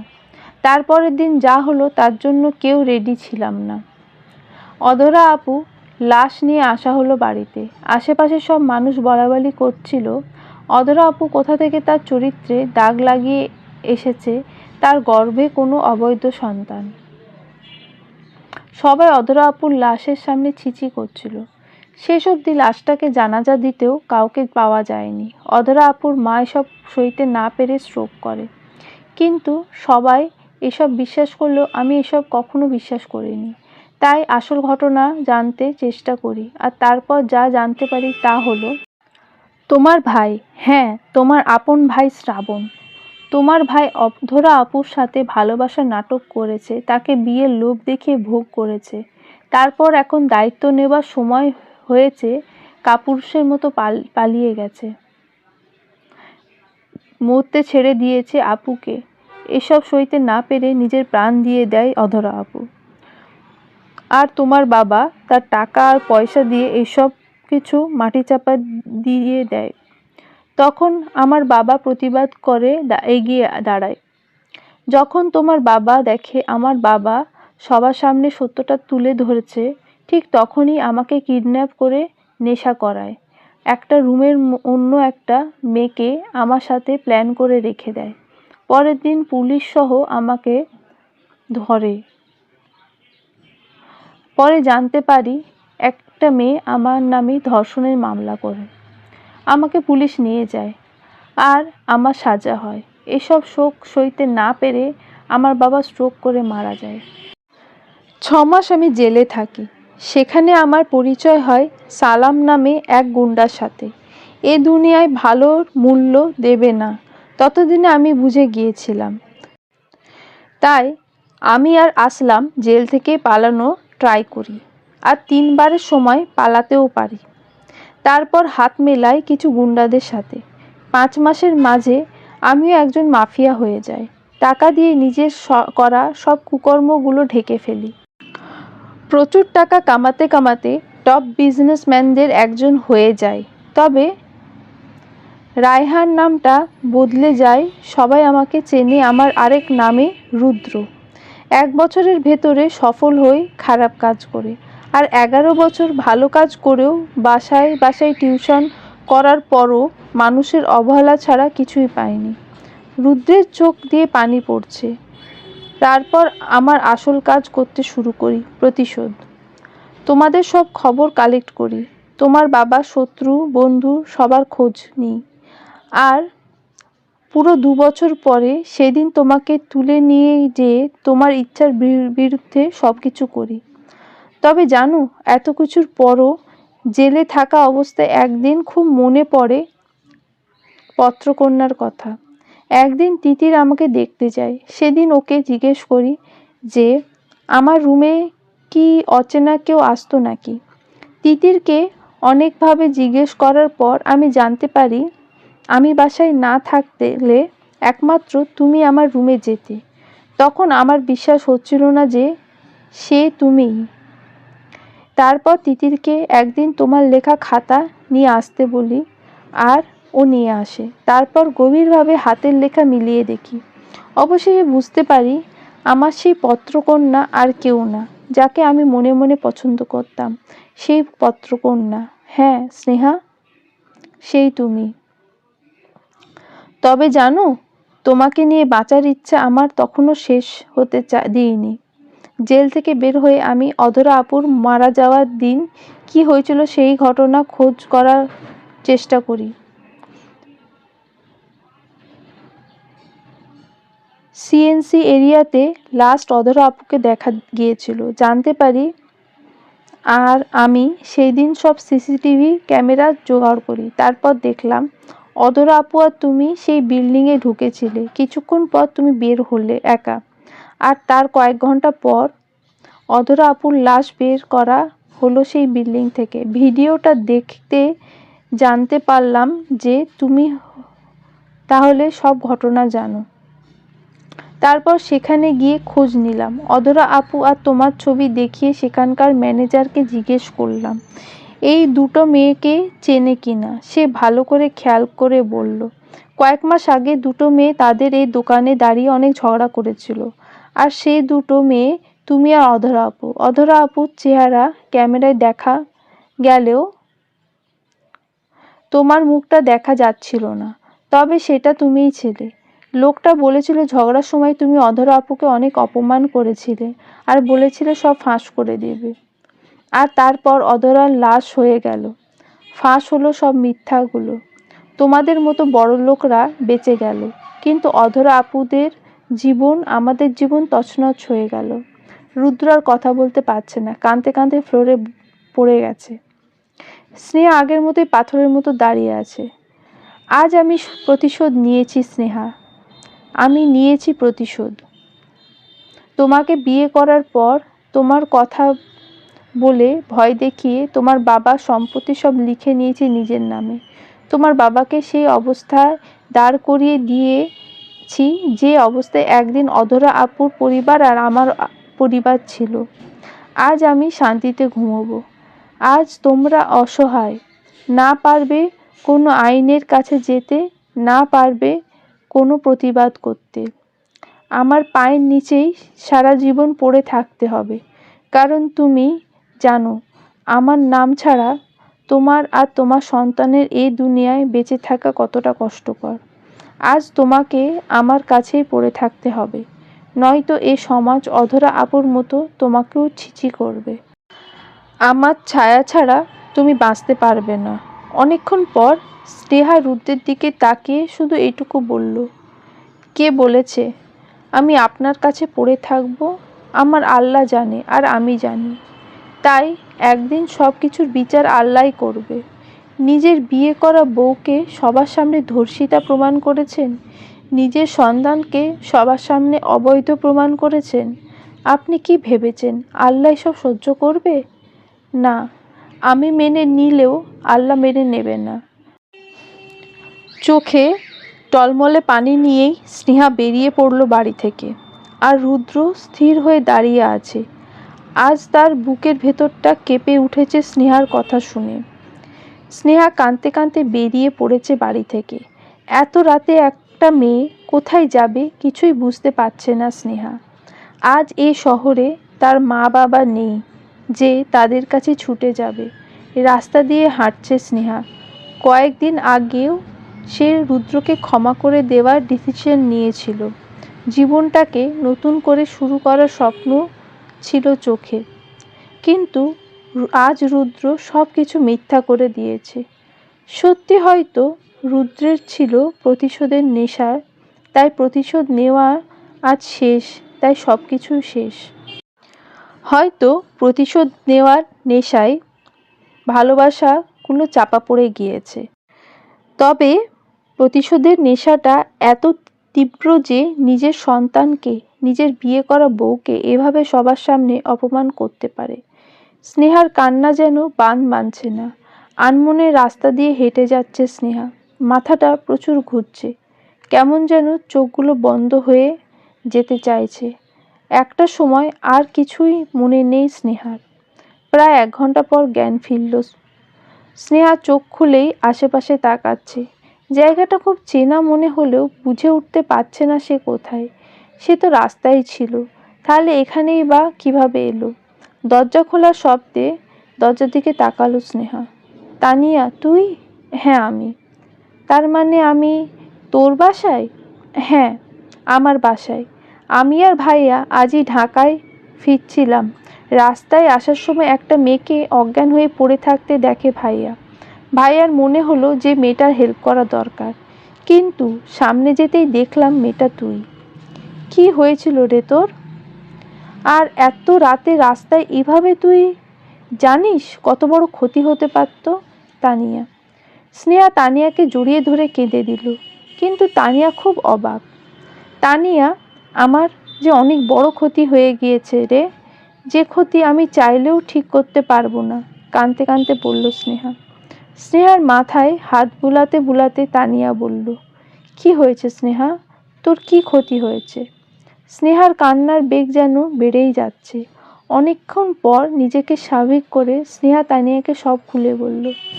সব কিছু শোনার পর, ও কি অমানুষ হয়ে গিয়েছে? ছি, তুই আগে ওর কথা বলতি। ভাবতাম ছেলেটা মধ্যবিত্ত হলেও ইনোসেন্ট, ভালো। তবে যে মানুষ নিজের সন্তানকে এভাবে অপমান করে, নিজের বিবাহিত বউকে সবার সামনে ছোট করে, সে ভালো মানুষ হতেই পারে না। স্নেহা, তুই চিন্তা করিস না। আগে তুই আঙ্কেল আন্টিকে ঢাকায় ফিরতে বল। তোর এই অবস্থায় তাদের পাশে থাকার সবচেয়ে বেশি জরুরি। এখন চল, খেয়ে নিবি। স্নেহা চোখ মুছে দিয়ে বলল তানিয়া। আমার খেতে ইচ্ছে করছে না রে। একদম চুপ। ওই অমানুষটার কথা ভেবে নিজেকে আর নিজের নিষ্পাপ বাচ্চাটাকে কষ্ট দেওয়ার কোনো মানে হয় না। তুই আর তোর বাচ্চা বাঁচবি, মাথা উঁচু করে বাঁচবি। আর তো তার জন্য তোদের দুজনেরই সুস্থ থাকতে হবে। রুদ্রকে বুঝিয়ে দে স্নেহা, এ সমাজে বাবার পরিচয়ই একমাত্র পরিচয় না। তানিয়া, তুই ঠিক বলেছিস, আমি তাই করব। কিন্তু নিজেকে আর নিজের বাচ্চাকে নির্দোষ প্রমাণ করতে হবে। আমাকে আসল সত্যটা জানতে হবে। সব হবে। আমরা তোর পাশে আছি। এখন আমার কথা শোন, প্লিজ চল, খেয়ে নিবি। তারপর তানিয়া স্নেহাকে খাইয়ে দিল। স্নেহা অনেক ক্লান্ত ছিল, তাই বিছানায় গা এলিয়ে দিতেই ঘুমিয়ে পড়ল। আর ওদিকে রুদ্র। স্নেহা যাওয়ার পর থেকেই রুদ্র মনে হচ্ছে সে কিছু একটা হারিয়ে ফেলেছে। হ্যাঁ, রুদ্র প্রতিশোধ নিতে চেয়েছিল, তা নিয়েছে, কিন্তু স্নেহার থেকে দূরে থাকার কথা তো কখনো ভাবেনি রুদ্র। আজ স্নেহার গর্ভে যে আছে, সে যে তারই সন্তান, এটা রুদ্রের থেকে ভালো কেউ জানে না। আচ্ছা, এই অন্ধকার রাতে মেয়েটা একা একা কোথায় যাবে? কোনো বিপদ হবে না তো? ভাবতে ভাবতে গাড়ি নিয়ে বেরিয়ে পড়ল রুদ্র। গাড়ি নিয়ে অনেকক্ষণ পর এদিক ওদিক ঘুরেও স্নেহাকে পায় না। অবশেষে ফিরে আসে বাসায়। সকালে পাখির কিচিরমিচিরে ঘুম ভাঙে স্নেহার। অনেক ভালো ঘুম হয়েছে। ঘুম থেকে জেগে বিছানায় বসে আগের দিনের কথা ভাবতে থাকে। নিজের মনকে স্থির করে বিছানা থেকে নেমে রুম থেকে বেরিয়ে আসে স্নেহা। Good morning. স্নেহা সামনে তাকাতেই দেখল তানিয়ার ভাই তাওয়াফ। স্নেহাও হাসি মুখে উত্তর দিল, গুড মর্নিং ভাইয়া, কেমন আছো? আমি ভালোই আছি রে। আর কাল তানিয়া আমাকে সব কিছু বলেছে, তুই চিন্তা করিস না, সব ঠিক হয়ে যাবে। ভাইয়া, সে দোয়া করো, আনমনে উত্তর দিল স্নেহা। খাবার টেবিলে তানিয়া আর তানিয়ার ভাই তাওয়াফের সাথে কথা বলতে বলতে খাচ্ছে স্নেহা। স্নেহা, তুই আজ মার্কেটে যাবি আমার সাথে, নিজের পরার জন্য কিছু জামা কাপড় কিনে আনবি। হ্যাঁ তানিয়া, এই জামা কাপড়ে থাকতে আনইজি লাগবে। হ্যাঁ ভাইয়া, তুমি খেয়ে রেডি হয়ে নাও, তুমি আর স্নেহা একসাথে বেরো হব। খাওয়া দাওয়া শেষ করে তানিয়া, তাওয়াফ আর স্নেহা বের হয়ে পড়ল। মার্কেটে ঘুরে ঘুরে জামা কাপড় দেখছে স্নেহা। হঠাৎ নীল কালারের পাঞ্জাবি দেখে চোখ ভিজে ওঠে স্নেহার। রুদ্রের বাড়ি যেদিন প্রথম যায় স্নেহা, সেদিন রাতে এই রকম নীল কালারের পাঞ্জাবি পরেছিল রুদ্র। স্নেহার হাত ধরে বলেছিল তার স্বপ্ন আর ভালোবাসার কথা। সেদিন হয়তো সবই মিথ্যা ছিল, আজ বুঝতে পারছে স্নেহা। ফোনে কথা বলতে বলতে তাওয়াফের চোখ পড়ে স্নেহার ওপরে। স্নেহার চোখে যে পানি তা বুঝতে পারে তাওয়াফ। তাওয়াফ স্নেহার কাছে যায়। কিরে, কি হয়েছে? স্নেহা, তুই কাঁদছিস কেন? না ভাইয়া, কিছু না, এমনি।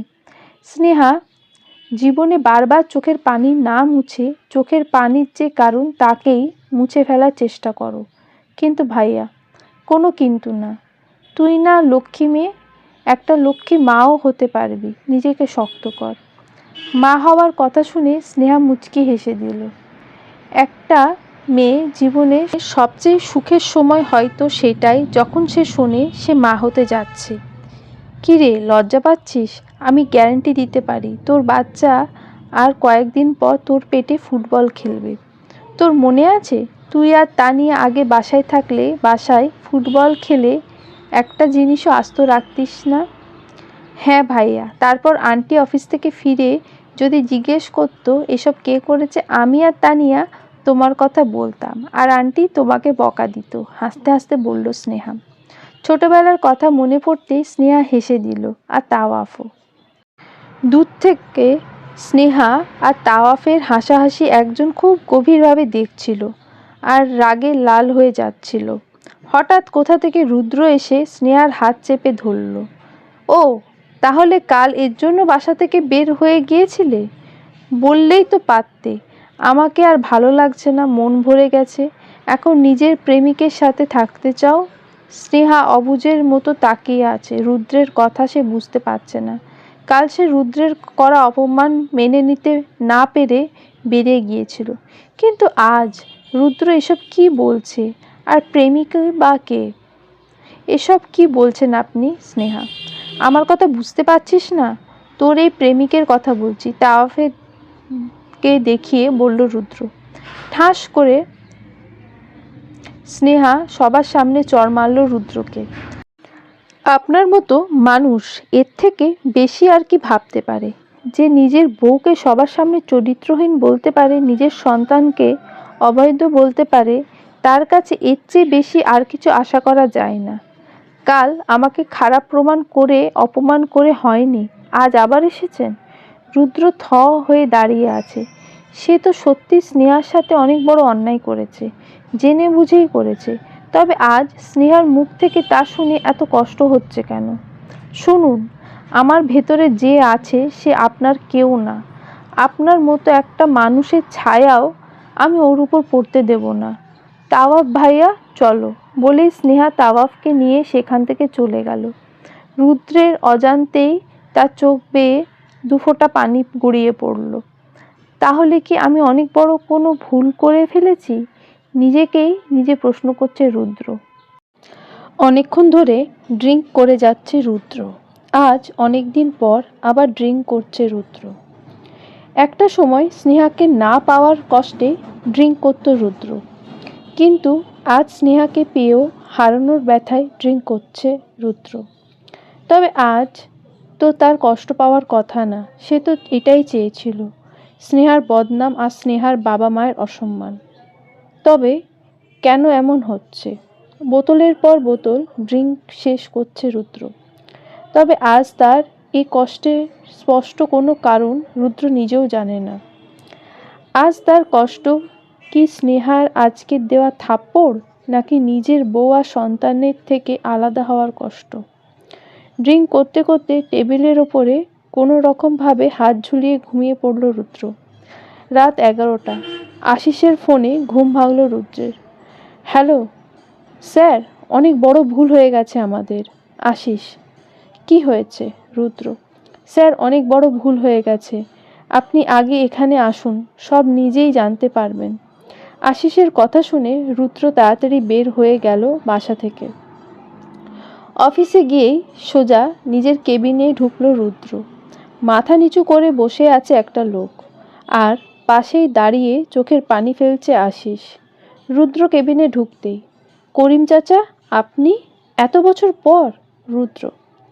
বাবা, আমাকে মাফ করে দাও বাবা, আমি অনেক বড় ভুল করে ফেলেছি, বলেই রুদ্রের পায়ে হাত দিয়ে বসে পড়ল করিম। আরে চাচা, কি করছেন, আর মাফি বা চাইছেন কেন? বাবা গো, আমি ভুল করেছি, তার কোনো ক্ষমা হয় না বাবা, আমাকে মাফ করে দেন। রুদ্র করিমকে ধরে ওঠালো। চাচা, আমাকে বলুন কি হয়েছে, না বললে আমি কিভাবে বুঝবো আসল ঘটনা? বাবা, অধরা আত্মহত্যা করেনি, ওকে মেরে ফেলা হয়েছে। মানে? এসব কি বলছেন চাচা? হ্যাঁ বাবা, ওকে মেরে ফেলা হয়েছে, আর ওর পেটে যে বাচ্চা ছিল তাও মিথ্যা, সব কিছু সাজানো গোছানো প্ল্যান ছিল। চাচা, আপনি এসব কি বলছেন? আর এসব আপনি কিভাবে জানেন? আমি জানি বাবা, কারণ খুন হওয়া আমি দেখেছিলাম।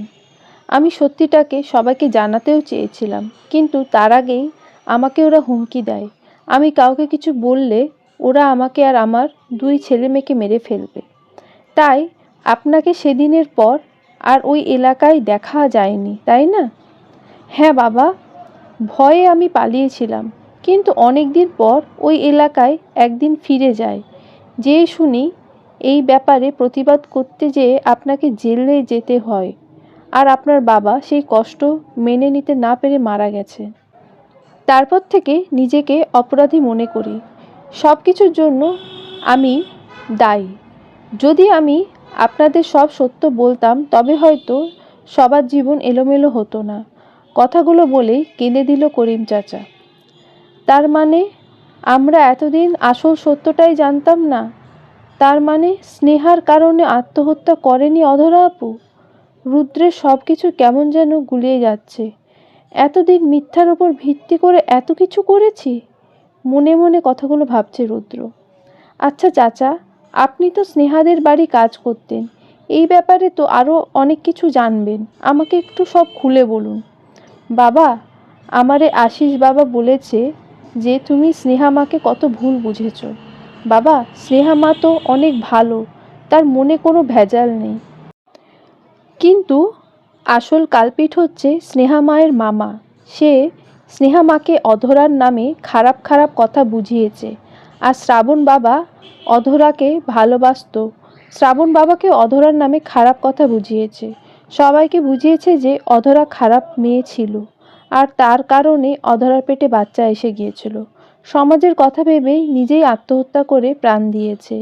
এসব সইতে না পেরে শ্রাবণ বাবা কষ্টে অভিমানে দেশ ছেড়ে চলে যায়। এখান থেকে বউ বাচ্চা নিয়ে চলে গেছিলাম ঠিকই, কিন্তু কেউ যেন কিছু বুঝতে না পারে, তাই স্নেহার মামার কথায় বাধ্য হয়ে আমাকে আবারও ওই বাড়িতে কাজে যেতে হয়। বাবা, স্নেহা আর শ্রাবণ বাবাকে ওরা অনেক ভুল বুঝিয়েছে, তোমাদের নামে খারাপ কথা বলেছে, তাই স্নেহা মা তোমাকে আর শ্রাবণ বাবা অধরাকে ঘৃণা করে। বাবা, আর কেউ না জানুক, আমি জানি স্নেহা মা তোমার জন্য অনেক কষ্ট ভোগ করেছে, দিন দিন পাগলের মতো কাটিয়েছে। রুদ্র যেন আর দাঁড়িয়ে থাকতে পারছে না, পায়ের নিচের মাটি যেন সরে যাচ্ছে রুদ্রের।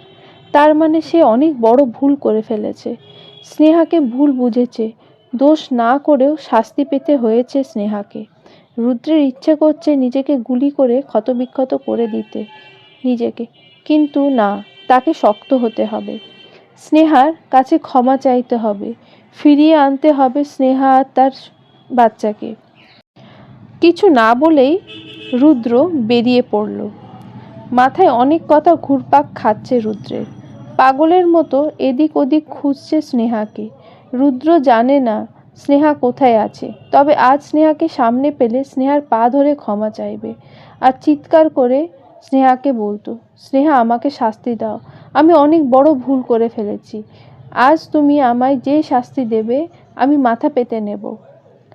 কিন্তু এমন কিছু করতে পারছে না রুদ্র, কারণ এসব বলার জন্য আজ স্নেহাকেই তো সে খুঁজে পাচ্ছে না।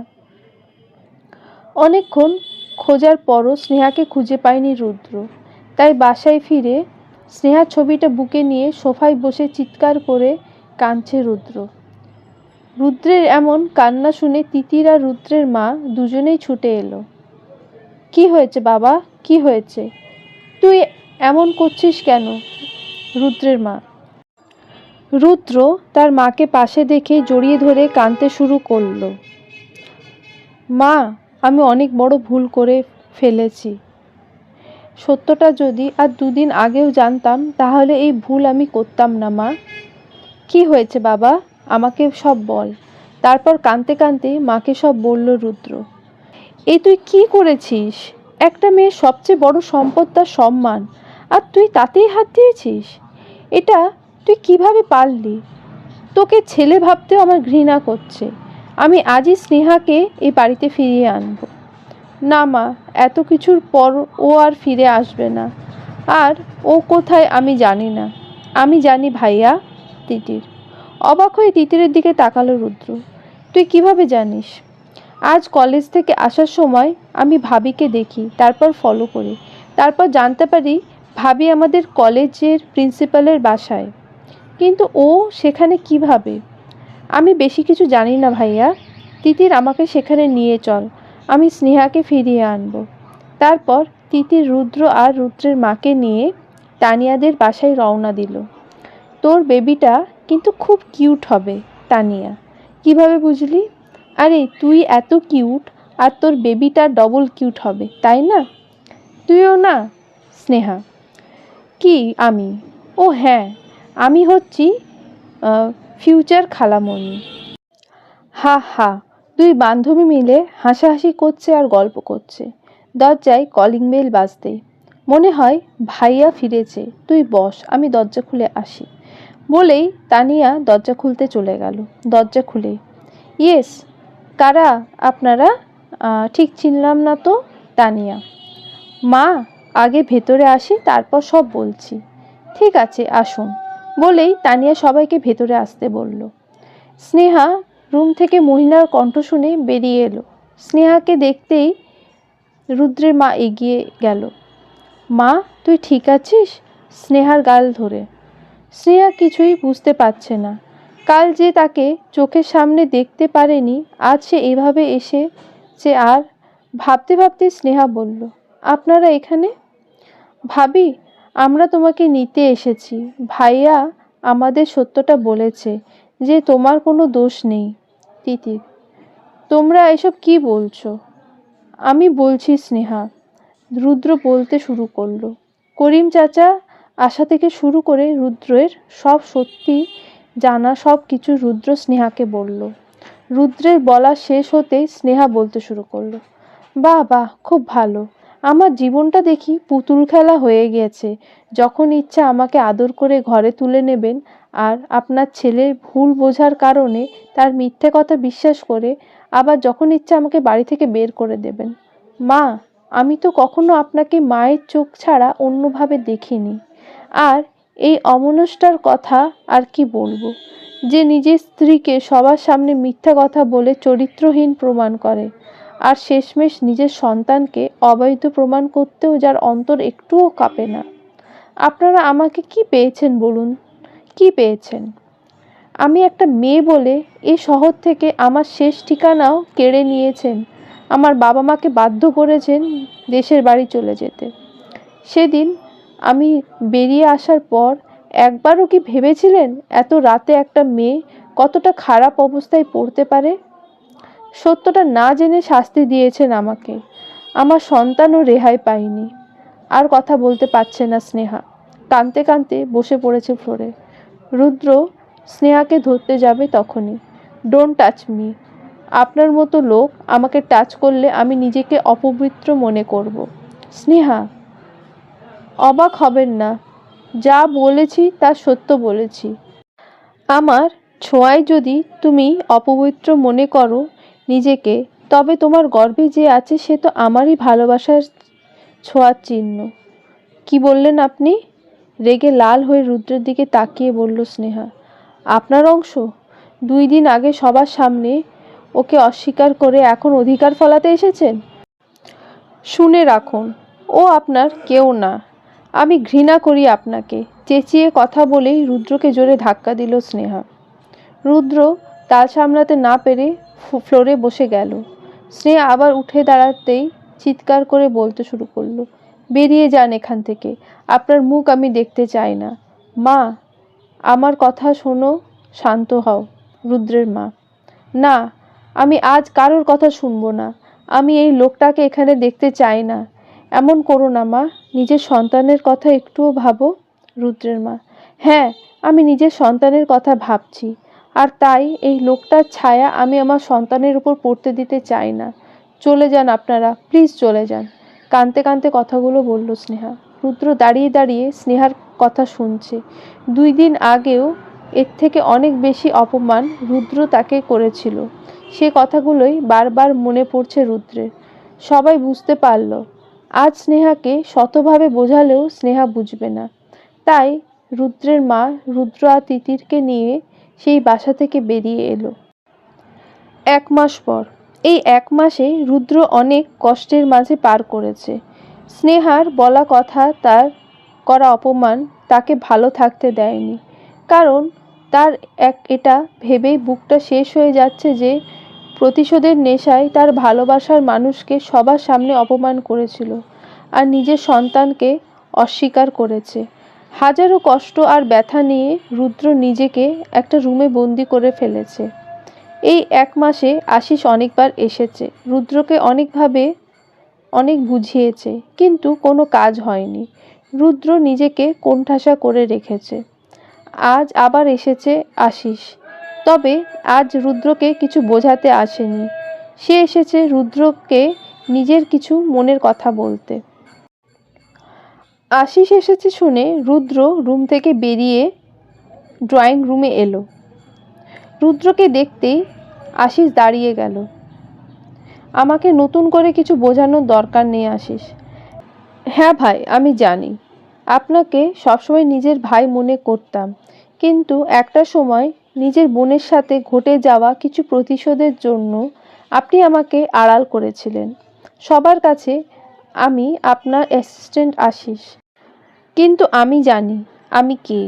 আমি হচ্ছি সেই ভাই যে নিজের বোনের লাশের সামনে দাঁড়িয়ে বোনের নামে খারাপ কথা শুনেছি। আমি হচ্ছে সেই ভাই নিজের বোনের নামে খারাপ কথা শুনেও কোনো প্রতিবাদ করতে পারিনি। ভাই, স্নেহা ভাবিকে আপনি এমনি এমনি তো ভুল বোঝেননি। কেউ আপনাকে প্ল্যান করে ভুল বুঝতে বাধ্য করেছিল। ভাই, কারোর প্ল্যানের ফাঁদে পড়ে আপনি অধরা আপুর মরে যাওয়ার পেছনে স্নেহা ভাবিকে দায়ী করে কষ্ট দিতে পেরেছেন। কিন্তু ভাই, আপনি সেই মানুষগুলোকে শাস্তি দেওয়ার কথা ভুলে গেছেন, যারা আপনার নামে স্নেহা ভাবির কাছে খারাপ কথা বলেছে আর আপনার কাছে খারাপ বানিয়েছে স্নেহা ভাবিকে। আর তার ওপর ভিত্তি করে আপনি স্নেহা ভাবিকে কষ্ট দিয়েছেন আর এখন নিজেও কষ্ট পাচ্ছেন। ভাই, অধরা আপু যাওয়ার পর মাও চলে গেল। তারপর বড় ভাই হিসেবে এই আপনি বুকে টেনে নিয়েছেন। তাই বড় ভাইয়ের এই কষ্ট ছোট ভাইকেও কষ্ট দেয়। আর তাই ভাই, আপনাকে হাত জোড় করে বলছি, অপরাধীদের শাস্তি দিন।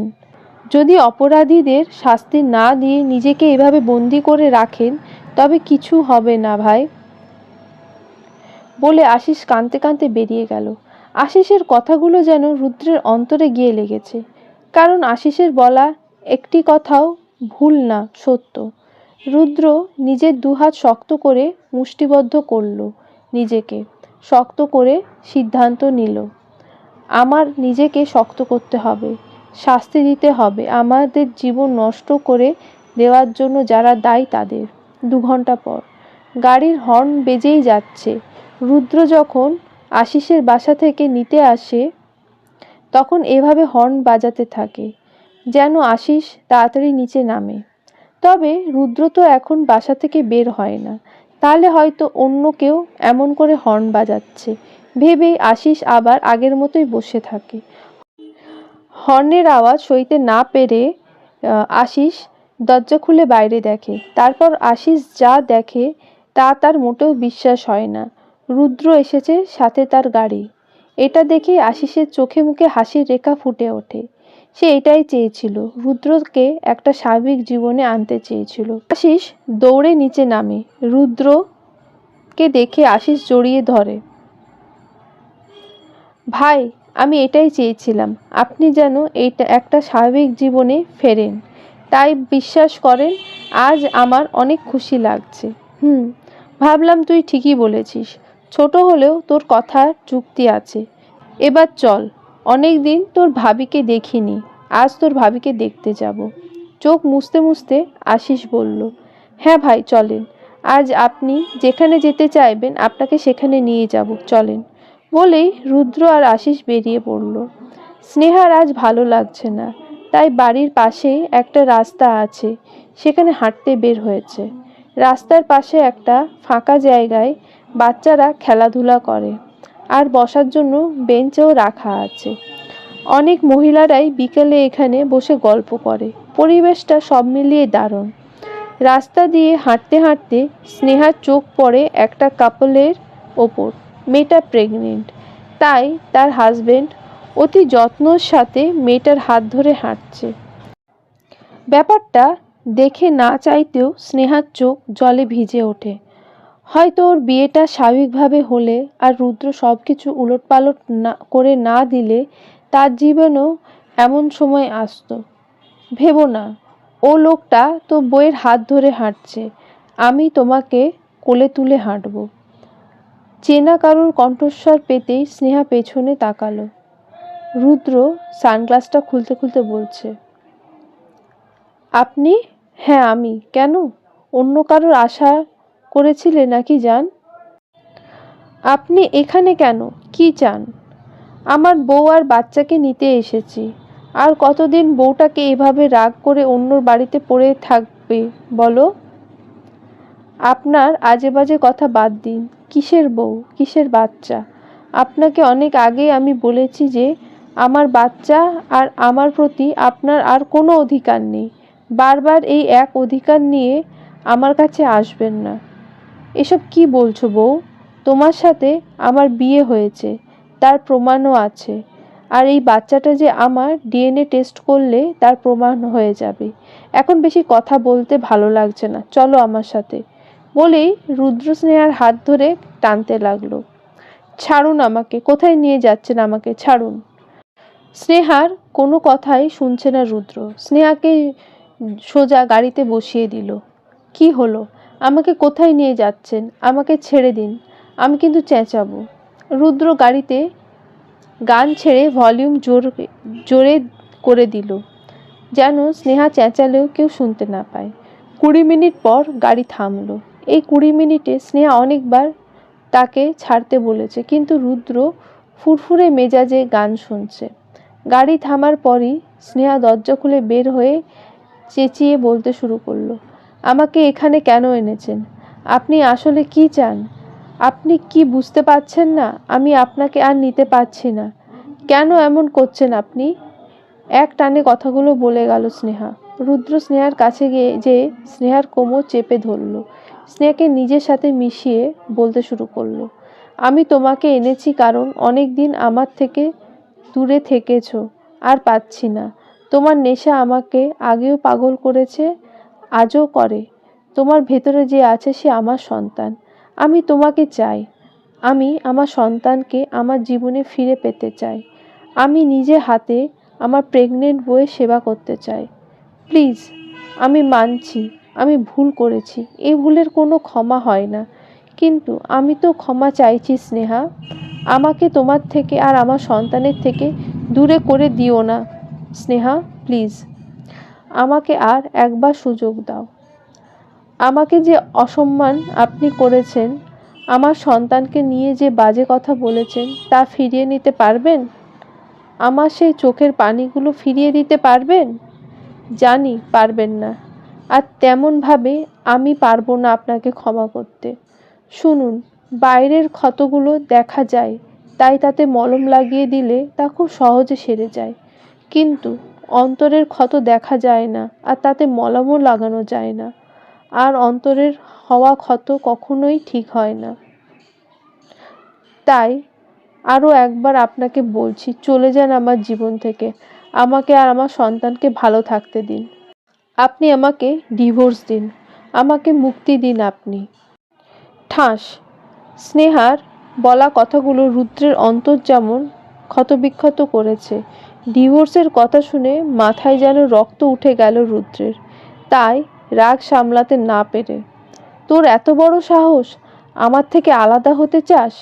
কেন বুঝিস না তুই? আমি তোকে কষ্ট দিই, মারি, যাই করি না কেন, সব থেকে বড় আমি তোকেই ভালোবাসি। তুই যদি জীবনে না থাকিস তবে আমি বাঁচবো কিভাবে? আমি তোকে অনেক বেশি ভালোবাসি স্নেহা। কথাটা বলেই স্নেহাকে জড়িয়ে ধরল রুদ্র, আর বলতে লাগলো, প্লিজ স্নেহা, এমন করো না, আমি তোমাকে অনেক ভালোবাসি, প্লিজ আমার কাছে ফিরে এসো। অনেকক্ষণ স্নেহাকে জড়িয়ে ধরে নিজের কথাগুলো বলছে রুদ্র, কিন্তু স্নেহাকে জড়িয়ে ধরার পর স্নেহা কোনো সাড়া শব্দ পাচ্ছে না রুদ্র। তাই স্নেহাকে দেখার জন্য হালকা আলগা করতেই রুদ্রের কোলে ঢলে পড়ল স্নেহা।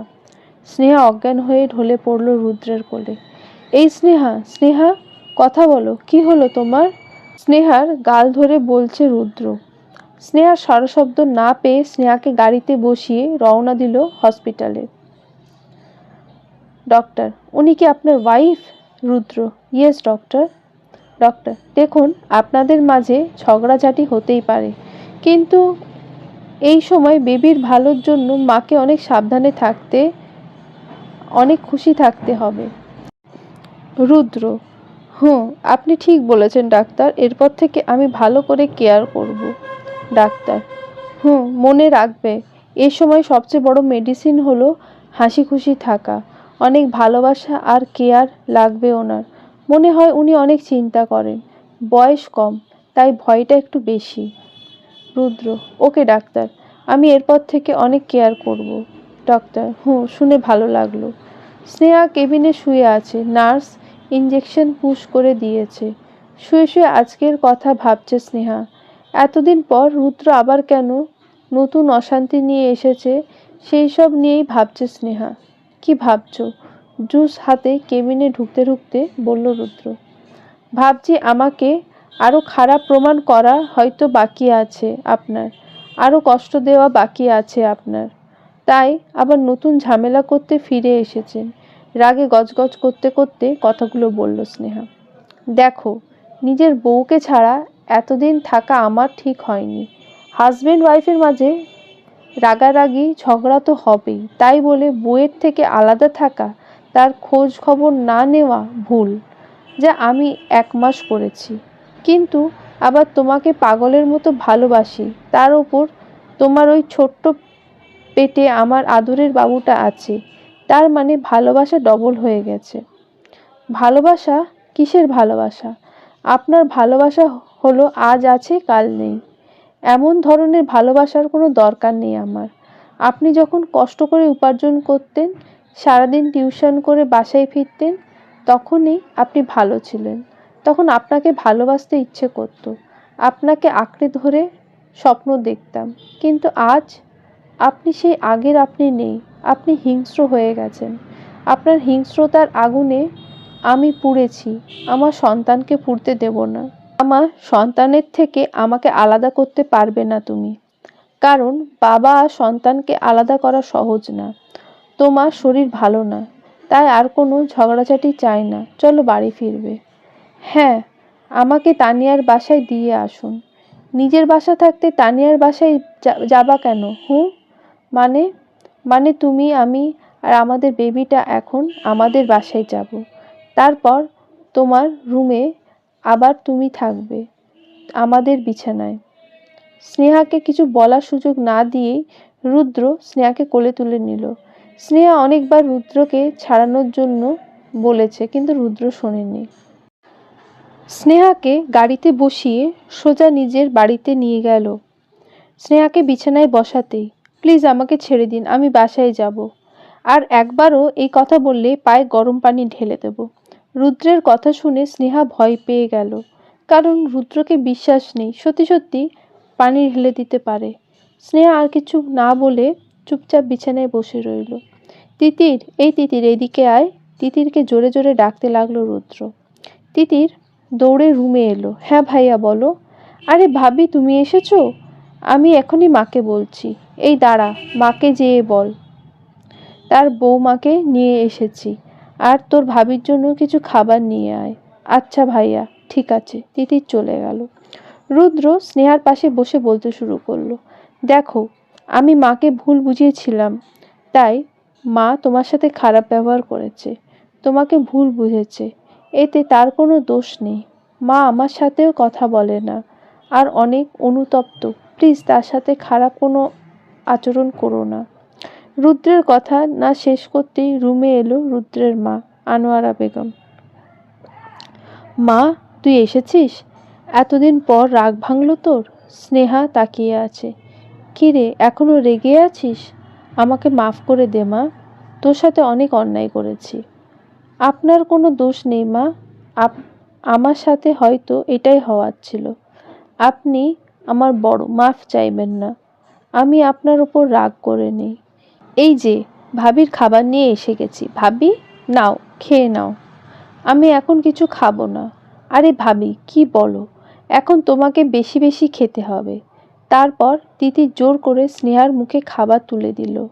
রুদ্র বেরিয়ে গেল রুম থেকে, কারণ সে জানে সে রুমে থাকলে স্নেহা ফ্রি হতে পারবে না। রুম থেকে বেরিয়েই রুদ্র আশিসকে ফোন দিল। হ্যাঁ আশিস, তোকে আজ যা বলেছি তা মনে আছে তো? কাল সকাল সকাল আমার তাদের এখানে চাই। হ্যাঁ স্যার, মনে আছে, কালই পেয়ে যাবেন। আজ অনেক দিন পর দেশে ফিরেছে শ্রাবণ। অনেক কথাই আজ মনে পড়ে যাচ্ছে। খুব ভালোবেসে কাউকে নিজের ঘর বাঁধার স্বপ্ন দেখে আবার সেই স্বপ্নকে নিজের চোখের সামনে ভেঙে যেতে দেখেছে শ্রাবণ। স্বপ্ন ভাঙার ব্যথা নিয়ে দেশ ছেড়েছিল, কিন্তু আজ আবার দেশে ফিরেছে প্রিয় মানুষগুলোর জন্য। নিজের অজান্তেই বুকটা ফেটে যাচ্ছে। 11 ঘন্টা জার্নির পর দেশের মাটিতে পা রাখলো শ্রাবণ। চেনা শহর বড় অচেনা লাগছে তার কাছে।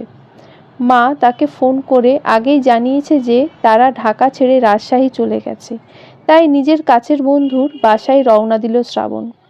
আরিফ আর শ্রাবণ গল্প করতে করতে যাচ্ছে। অনেকদিন পর প্রিয় বন্ধুকে পেয়ে কিছুক্ষণের জন্য যেন সব কষ্ট ভুলে গেছে শ্রাবণ। হঠাৎ গাড়ি খুব জোরে ব্রেক করলো। সামনে থেকে একটা মেয়ে চেঁচিয়ে উঠল, কানা নাকি, চোখে দেখতে পান না? গাড়ি থেকে শ্রাবণ আর আরিফ দুজনেই নামলো। আরে আপু, তুমি ঠিক আছো? আরিফ, ভাইয়া, বোনের এত বড় সর্বনাশ কিভাবে করতে যাচ্ছিলে?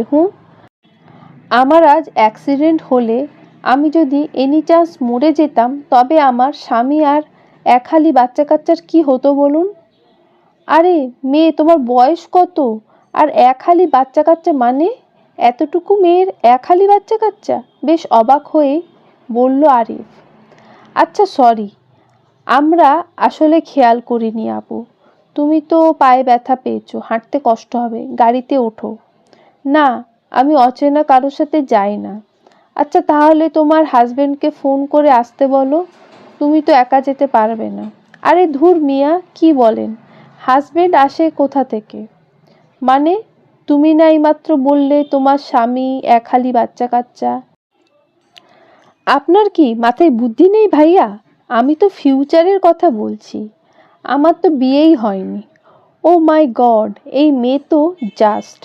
এই আরিফ, এইসব ফালতু প্যাচাল বাদ দে তো। মেয়েটা ঠিক আছে, একটু ন্যাকামি করছে আর কি, ইগনোর ইট। চল যাই, শ্রাবণ বলল মেয়েটাকে লক্ষ্য করে। এই যে আপনি, ন্যাকা কাকে বলেন? ফালতু লোক। ভাইয়া, এটা আপনার কে হয়? বন্ধু। আরিফ, এর সাথে আর বেশি মিশবেন না। কেন? আরিফ, দেখেন না কেমন বদমেজাজি, কথা বলতেও জানেন না। একটা অবলা নারীকে ছলনাময়ী সাজানোর চেষ্টা করছে।